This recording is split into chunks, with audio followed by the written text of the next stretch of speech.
lebih konsentrasi. Kata orang ini kita ini harus olahraga dulu. Karena ketika kita olahraga, ya kan jantung kita berdebar, aliran darah kita mengalir ke otak sehingga kita dapat menangkap semua bahan materi dengan baik. Nah, saya mau ajak teman-teman untuk joget ya. Nah, teman-teman.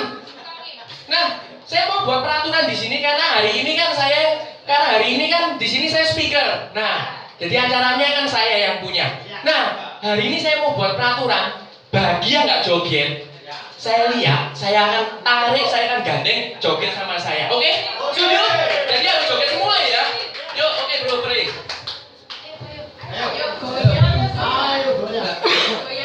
Oke teman-teman, ini goyangnya. Goyang kewer-kewer namanya. Oke? Muter ya teman-teman.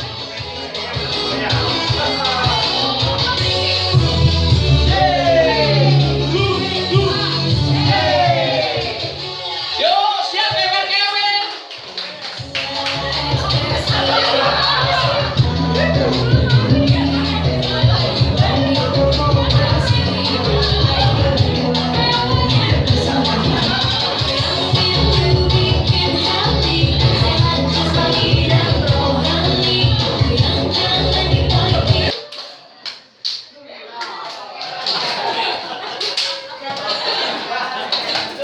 Oke teman-teman. Nah teman-teman.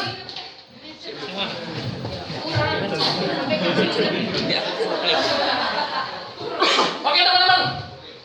Sebelum acara dimulai, biar kita nggak stres nih, saya punya satu game ini, oke? Saya punya spidol. Spidolnya saya taruh di sini, oke? Mbaknya nanti kasihkan.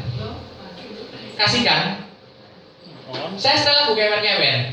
Kalau saya bilang stop, orangnya pegang spidol ini maju. Saya cari 3 korban ini, oke? Yuk. Ya, saya nggak ngeliat, oke bro. Yuk jalankan yuk. Ketika saya bilang nanti, stop nanti, baru orang itu yang maju ya. Stop. Siapa nih korbannya? Korbannya siapa nih? Oke, maju, udah apa-apa lo. Nanti joget sama saya lagi. Sama selanjutnya nih. Nah, siap-siap kamu ya korban. Yuk, oke. Spidolnya mulai jalan. Hadiahnya nanti bonusnya joget nanti. Oke, Kocok MAP. saya di sini punya 3 amplop ini. Oke? 3 amplop. Nah, saya mulai dari yang pertama. Bapak ambil 1 secara acak. Oke? Nanti setelah itu Celi Elizabeth dan setelah itu Ibu. Oke? Baik, yuk. 1 voucher. Satunya tagihan.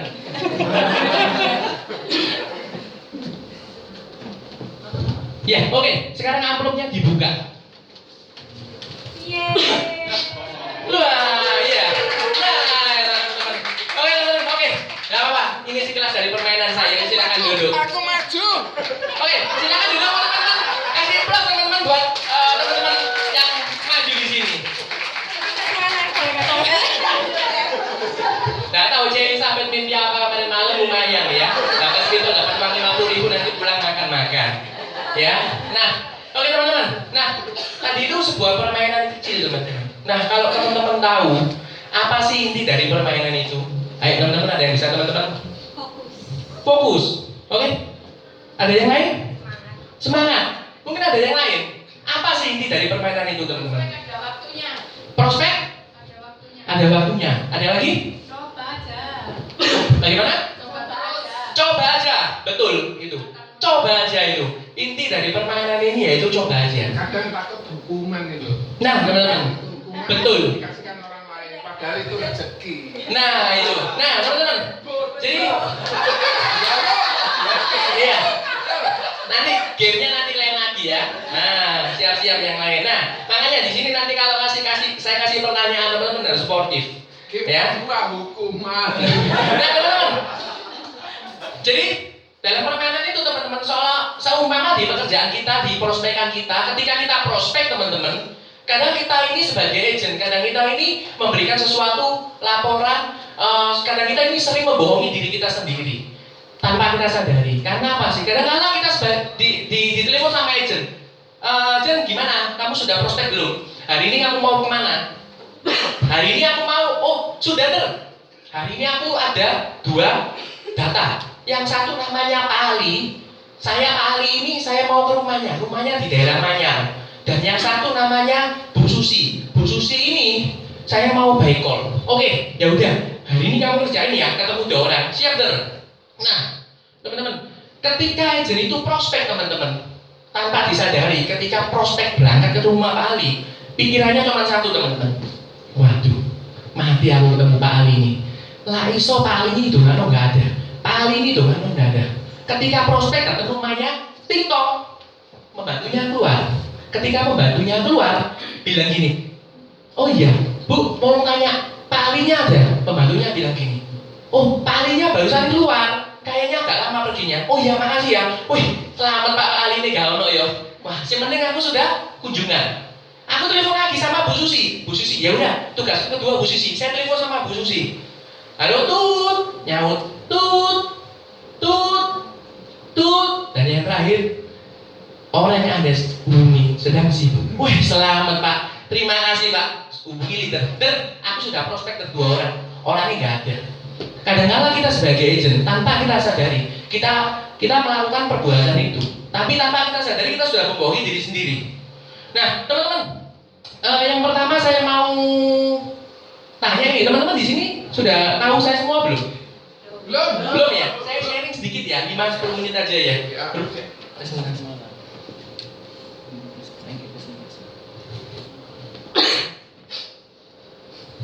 Nah ini teman-teman, dulu saya join di Prudential teman-teman tahun 2012. Jadi ini histori saya teman-teman. Pada tahun 2007 teman-teman, saya dulu itu backgroundnya, singkat cerita saya ini kerja ikut dengan orang tua teman-teman. Nah ketika ikut dengan orang tua di situ teman-teman, kelihatannya ikut kerja dengan orang tua itu enak. Tapi teman-teman, itu hanya pikiran saja. Kadang rumput tetangga itu lebih hijau. Tapi jujur teman-teman, kerja ikut orang tua nggak enak. Karena apa? Saya nggak dapat kebebasan. Saya nggak dapat kebebasan uang. Saya nggak dapat kebebasan untuk mengolah usaha dan sebagainya. Pokoknya saya diatur. Nah, singkat cerita teman-teman, saya ngerasa nggak nyaman di situ. Saya cari kerjaan lain. Pada waktu tahun 2009 saya sempat kerja jual pulsa elektrik teman-teman. Nah, singkat cerita bangkrut teman-teman. Tahun 2010 saya pernah kerja jadi motoris milkuat. Saya juga pernah kerja jadi IO teman-teman. Dan saya juga pernah kerja jadi pesulap. Nah, kok bisa saya jadi pesulap? Dulu leader saya yang sekarang ini namanya Anthony. Ini dulu ini magician pesulap. Nah, jadi waktu beliau itu main sulap kurang 1 orang teman-teman. Karena Anthony ini punya adik Novi, dan Novi itu adik saya. Jadi Novi itu bilang, wes 1 orang ini harus kukuku. Lah nggak kukuku aku nggak mau deh. Mau nggak mau Anthony mau terima saya jadi magician teman-teman. Jadinya saya jadi magician. Nah teman-teman, contohnya, wah ini kan contohnya ini nanti lain kali ya. Nanti contohnya nanti kumpulin dompet sama saya. Saya punya sulap buat teman-teman yang bagus. Nah teman-teman, tahun 2012 saya join teman-teman. Dan ini adalah kantor tercinta saya, kantor tempat kelahiran saya, Harvest Agency. Jadi dulu teman-teman saya juga sama teman-teman duduk di sini dengar acara M3, M2 teman-teman, dan luar biasanya ada hasil teman-teman. Kantor Harvest Agency ini membuat saya bisa sukses di Prudential teman-teman. Jadi buat teman-teman yang duduk sekarang, buat teman-teman agent yang duduk sekarang ini di kantor Harvest Agency, teman-teman tidak salah, teman-teman sudah tepat tempatnya. Tinggal teman-teman menjalankan sistemnya saja. Nah teman-teman, oke, saya langsung ke materi aja ya teman-teman ya. Hari ini teman-teman saya mau sharing tentang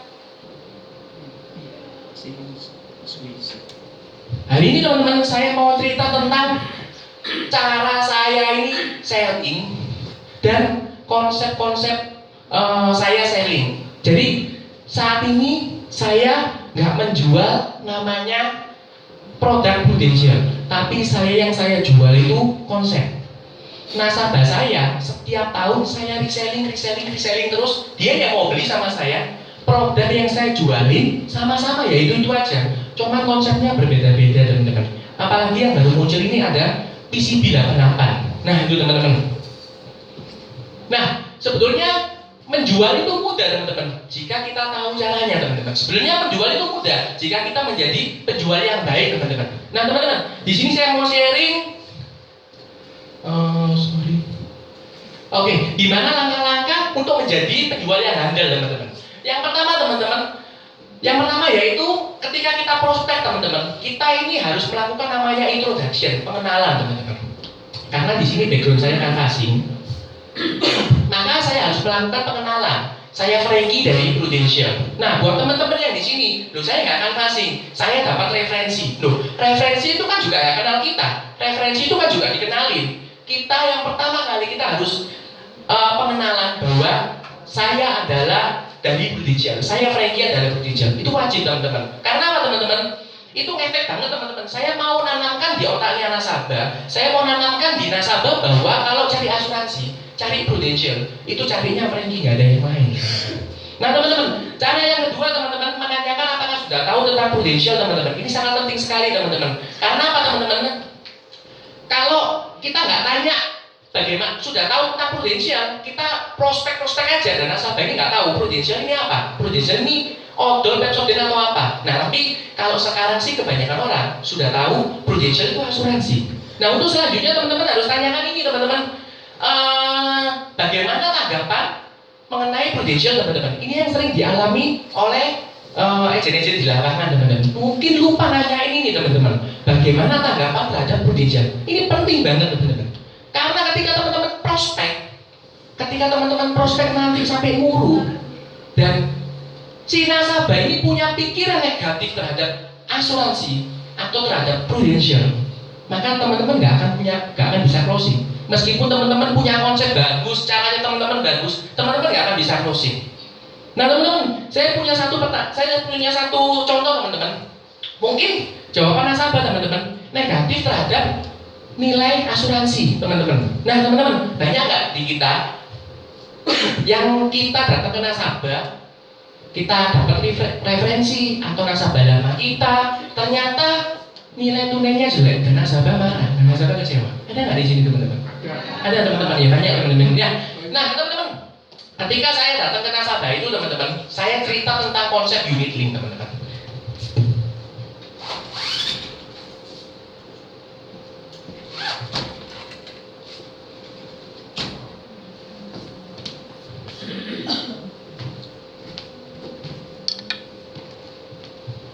Ya, saya cerita tentang konsep unit link teman-teman.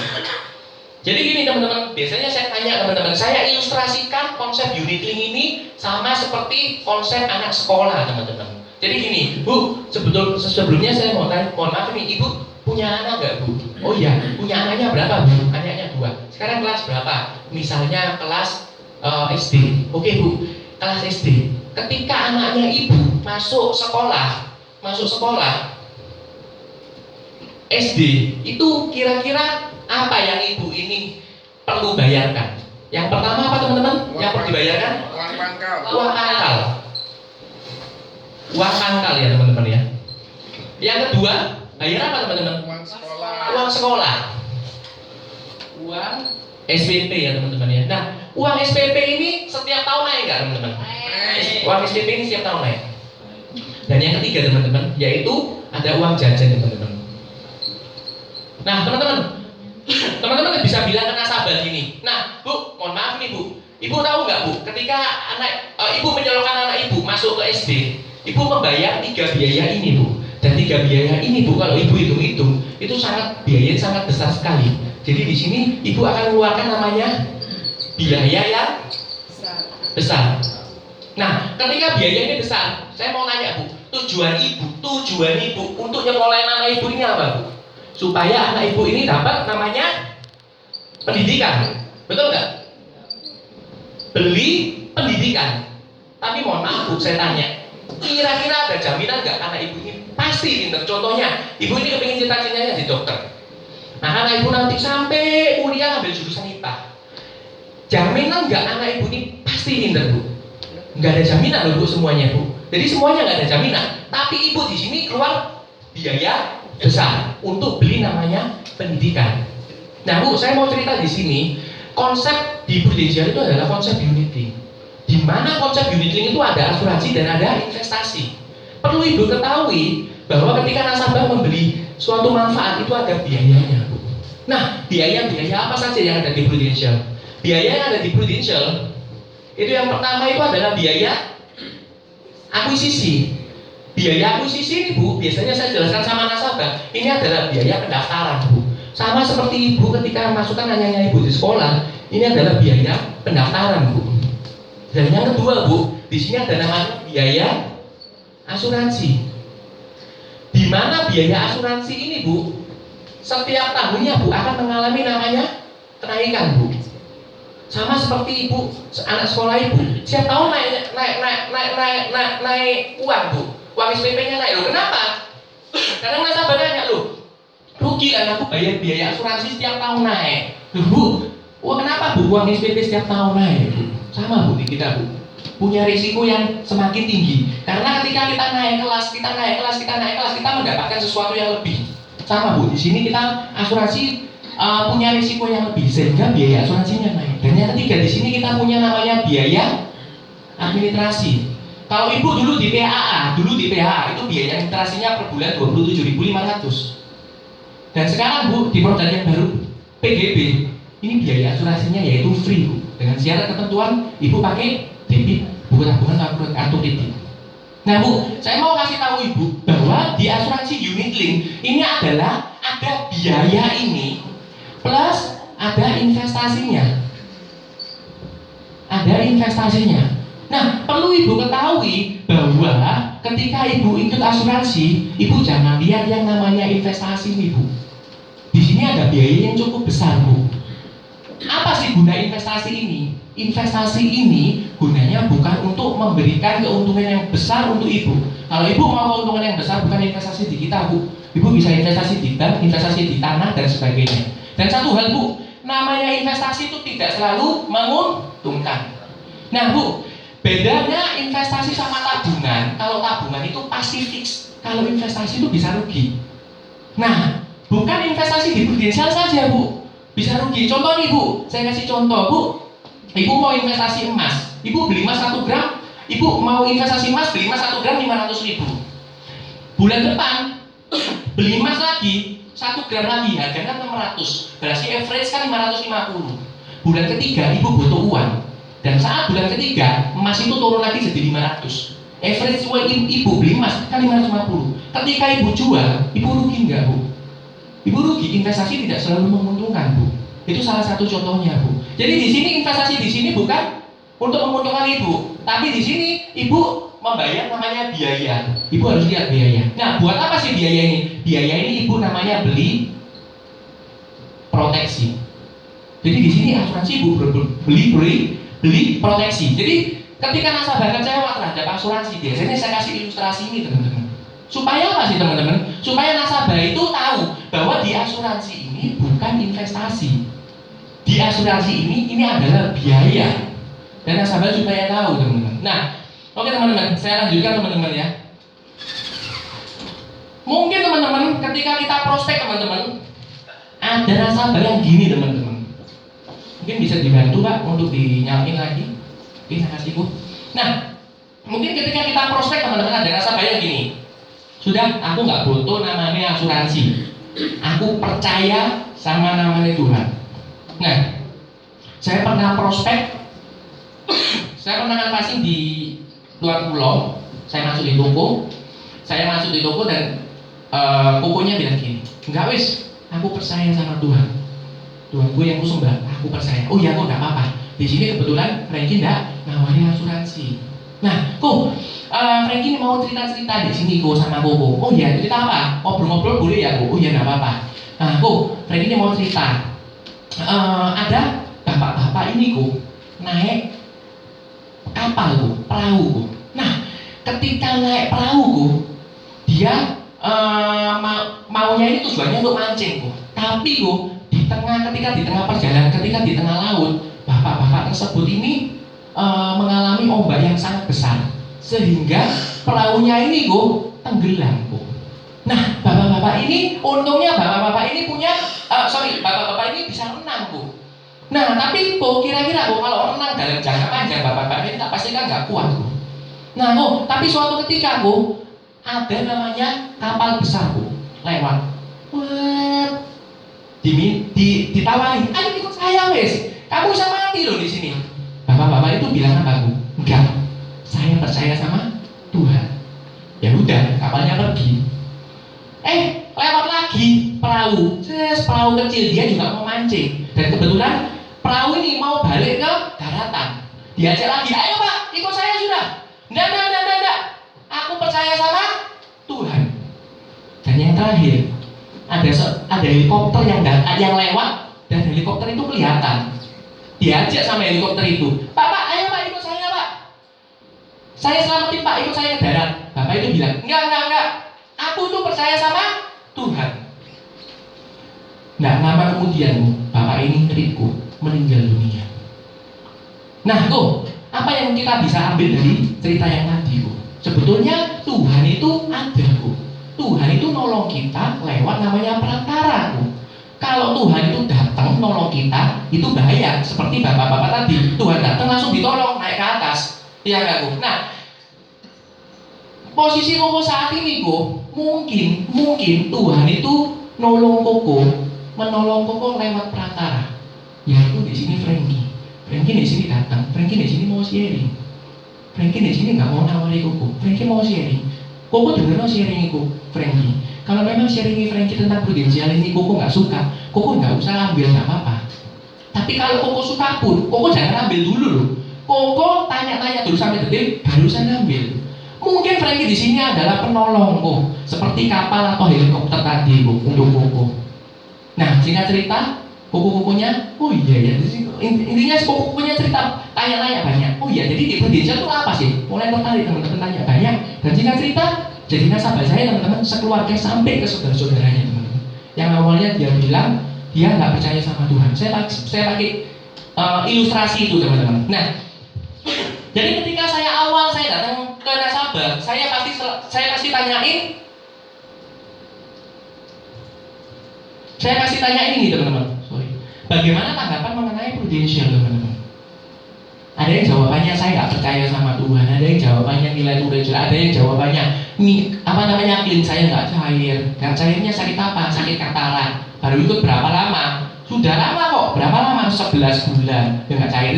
Itu ada lagi yang satu yang marah, uang saya dibawa lari sama prudensial. Loh, gak mungkin prudensial bawa lari uang, kok bisa? Iya, nanti titipin agent. Nah, itu dibawa lari sama agent. Banyak kali masalah. Dan masalah ini kita harus selesaikan di awal, teman-teman. Supaya nasabah tahu, teman-teman. Supaya nasabah sepaham dengan kita. Supaya ketika kita nantinya mau prospek, teman-teman, nasabah itu sudah tetap pandangan positif ke kita, teman-teman.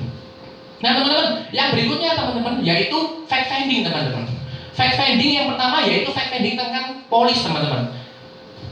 Biasanya saya nasabah, step ketiga saya selalu fact finding. Gimana apa yang saya fact finding? Preminya berapa? Manfaatnya apa? Sudah ikut berapa lama, teman-teman? Dan saya yang paling penting, teman-teman, yaitu fact finding tentang finansialnya, teman-teman.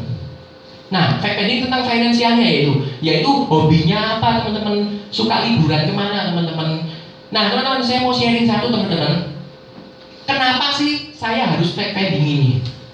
Jadi waktu bulan Januari 2015, saya sama Antoni sama satu lagi Santoso itu pergi ke NTT, teman-teman. Kita prospek di sana. Saya waktu itu sudah saya prospek di sana kalau nggak salah 12 atau 14 hari. Saya sudah dapat 380 juta api. Oke. Santoso itu dapat sekitar 150 juta api. Antoni, teman-teman, baru dapat kalau nggak salah 50 juta api, teman-teman. Jadi misalnya, teman-teman, besok ini kita pulang. Hari ini, teman-teman, saya sudah selesai semua kerjaan, Santoso sudah beres. Saya telepon sama Antoni, bro, gimana? Kamu di mana? Ayo tak temani yuk, kita prospek sama-sama. Yo bro, wes kita kumpul makan sih. Habis makan siang, yo bro, aku mau prospek tuh di daerah sini. Yus, ayo kita bareng-bareng prospek. Nah, ketika kita bareng-bareng prospek, teman-teman, ternyata, teman-teman, tokonya itu setelah kita fact finding, teman-teman, preminya itu dia punya di Prudential 1.500.000 dia punya 3 polis. Oke, terus yang suaminya dia juga punya 1 jutaan, anak-anaknya 500 ribuan. Nah teman-teman, dan dia manfaatnya dia tahu. Dia punya kartu kesehatan, dia tunjukkan, aku punya kartu kesehatan Indonesia, aku sudah ikut. Oh ya wis. Nah teman-teman, setelah itu kita fake pending teman-teman. Hobinya sekolahnya ada di mana? Ternyata dia orang NTT di Kupang, dan dia anaknya sekolah di Ciputra teman-teman. Loh, sekolah di Ciputra. Oh iya, terus saya tanya lagi, loh nih, sekolah di Ciputra sana berarti anaknya itu mes ya? Atau sewa apartemen? Enggak, saya punya rumah di sana. Oh, beli rumah di sana. Di mana? Daerah Citralen. Saya kan tahu Ciputra daerahnya Citralen. Saya tanya, oh punya rumah di Citralen sana ya? Oh enggak, saya punya rumah di Pakuwon Indah. Oh Pakuwon Indah sebelahnya Citralen. Oh loh, di kelas apa? Saya punya banyak teman di situ. Aslinya saya nggak ngerti apa-apa teman-teman. Terus dia nanya, dia bilang di klaster ini. Oh, di kelas saya tebak-tebak aja teman-teman. Di klaster ini lumayan loh ya. Harga rumahnya mahal-mahal. Nah, seketika itu teman-teman, saya langsung buka OLX teman-teman, dan saya cari rumah di daerah sana itu berapa teman. Ternyata harga di klaster tersebut teman-teman itu saya cari di OLX itu harga rumahnya di atas 6 sampai 7 M. Wah, berarti saya tanya lagi, loh, Cik, Caki berarti beli rumah di sini ini tujuannya buat invest atau apa? Ya, saya rumah di Surabaya aku punya 3. Di Surabaya Timur ada 2. Cuman di Surabaya Timur, di Kertajaya sama di satu ini aku lupa di mana ya. Aku punya 2, cuman nggak tak pakai karena anakku kan sekolah di Ciputra.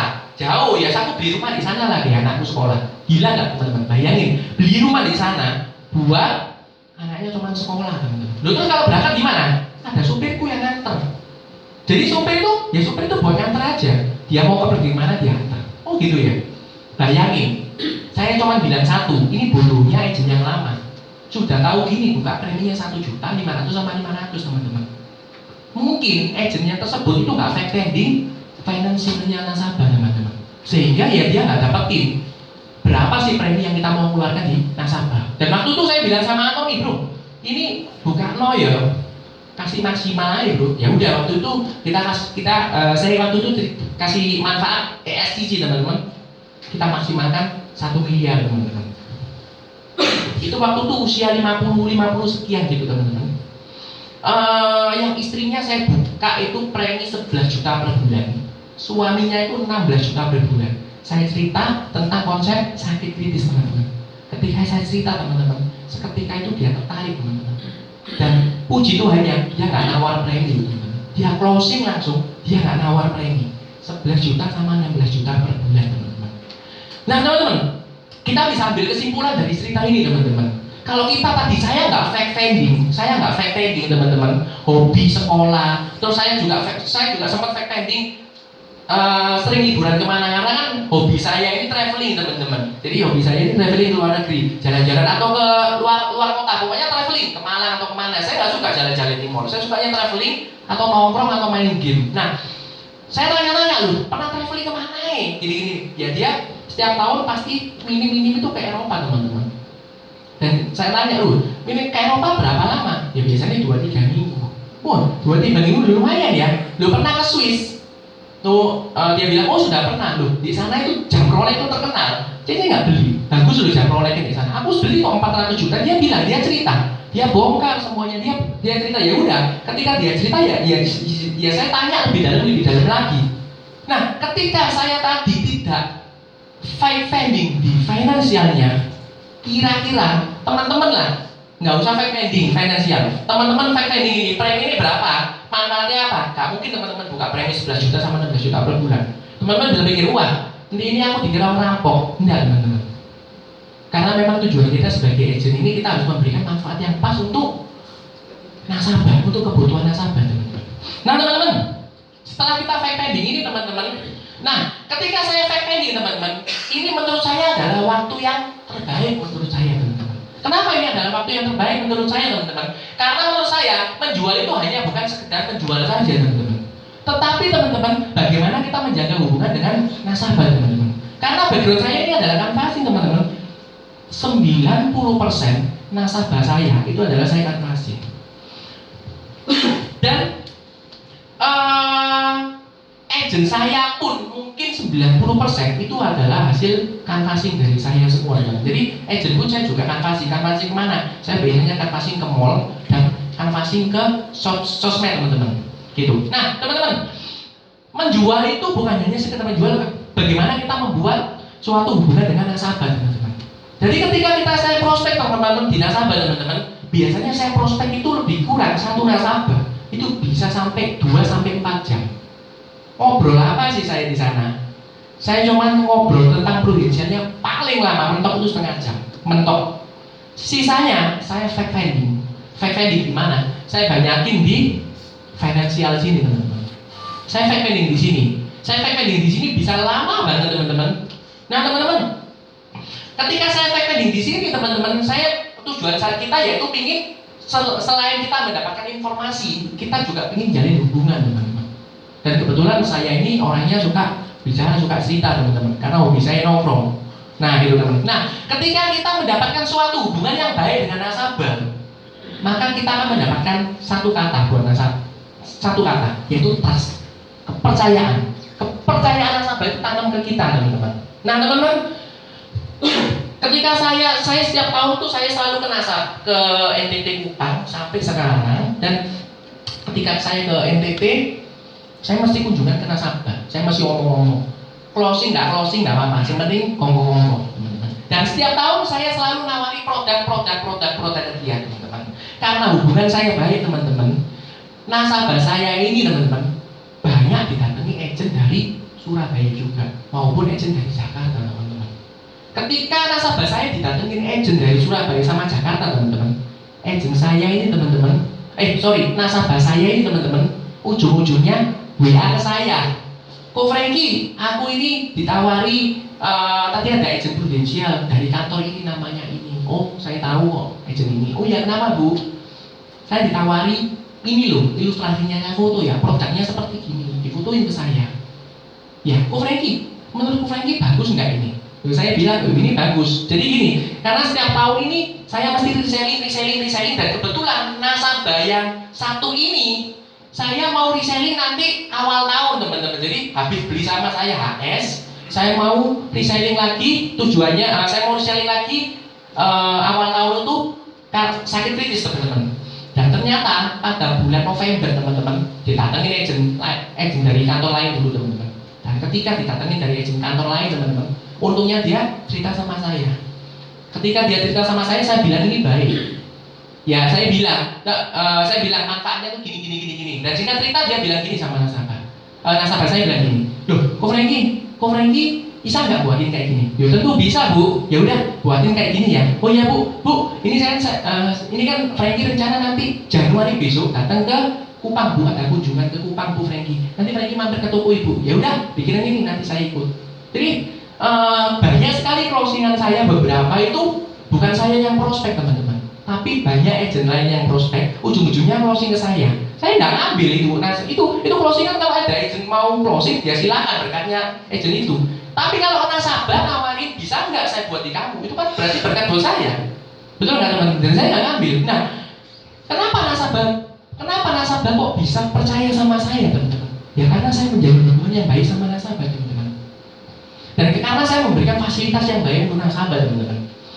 Tahun 2018 ada suatu toko itu adalah agennya AIA teman-teman. Oke, toko itu adalah agennya AIA. Dia ngambil sama saya produk sakit kritis. Oke, dia ngambil produk kesehatan sama AIA teman-teman. Singkat cerita teman-teman, dia klaim ke Singapura. Klaim ke Singapura, ternyata klaimnya nggak cair teman-teman. Agentnya, dia kan agent, tapi dia nggak tahu caranya teman-teman. Nah dia teman-teman bilang sama leadernya, ya saya tanya loh, klaimnya nggak cair ini gimana? Dan dia coba tanya sama leadernya. Koko tanya dulu, kalau memang dari leadernya Koko nggak ada jawaban, baru Koko kontak ke Franky. Singkat cerita teman-teman, leadernya ini bilang ke nasabah saya, waduh, pokoknya intinya suruh ngurus sendiri lah. Dia nggak bisa bantu, dia lagi sibuk teman-teman. Nah, akhirnya nasabah saya ini cerita ke saya teman-teman. Nah, cerita ke saya teman-teman, akhirnya saya bantuin ngurusin teman-teman. Ceritanya cuma simpel teman-teman, dia ke Singapura, Kalau di Singapura itu klaim kan pakai SKD yang pasti, sama kwitansi anggaran track invoice, sama satu lagi teman-teman, yang biasanya nasabah ketinggalan. Dan ini kejadian teman-teman. DP-nya uang jaminan tuh, kwitansinya hilang, itu nggak bisa cair teman-teman. Nah, ketika itu hilang nggak bisa cair, terus gimana? Ya gampang teman-teman. Solusinya lebih gampang teman. Nasabah saya bilang ke saya, loh kok, Frank ini apa? Nah itu cair. Emang sih, yuk. Klaimnya sih nggak seberapa besar sih. Klaimnya sekitar 40 juta. Karena memang nasabah ini orang kaya banget teman-teman menurut saya. Dan singkat cerita, nasabah ini bilang ke saya, kamu bisa nggak bantu? Ya wes kok, ayo kita ke kantor polisi. Ngapain? Buat surat kepolisian. Jadi saya ke kantor polisi, buat surat kepolisian, laporan bahwa kwitansinya itu hilang. Ya sudah, saya bantu kirim ke AIA, dan puji Tuhan cair teman-teman. Dan ketika itu, sejak saat itu teman-teman, dia didatengin agent siapapun, dia ujung-ujungnya bilang saya dan closing saya.